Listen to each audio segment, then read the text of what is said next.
Hello all, and welcome back to another summary for our Metal in the Streets, a Blades in the Dark campaign. We opened up with the moral decision about the 26 coins. The group decided to complete the job and look deeper into what was going on.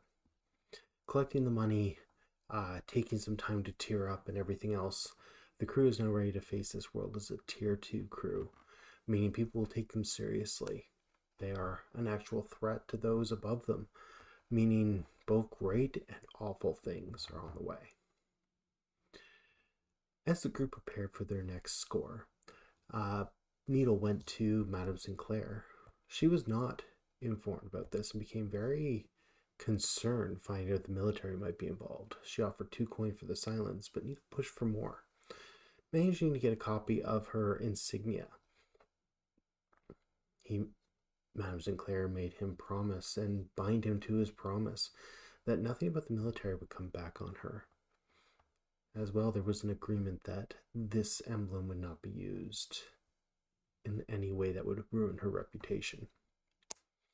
With that, the crew also looked back into their warehouse market way, coming up with a plan. The warehouse seemed to be the last of their worries, as Fontaine had secured a cart much bigger and much heavier capacity than what they had been using before, as well as some documents saying that the rest of this was to be moved to another location. And then there was the merchants. They are not willing to leave. One man was convinced to leave and that there might be money involved. Many of them are looking to rebel. It is rumored that they have hired the Lampblacks to keep the area safe and cause any issues for the new owners, as it were. The group has a plan for that, as they have a plan for anything. Meanwhile, Lillian went to visit his friend, the blood dealer Jewel, who was frantic, able to answer his questions about a cheap place merchants could set up, even though it was a bit of a dive, and encountered the maid of Skurlock. As Jewel begged Lillian to help him come up with something on the fly, Lillian was able to help, and the blood was sent off. The score is coming. The warehouse. The group had shown up in a desperate situation, though well prepared. Things went sideways when Skurlock's maid showed up.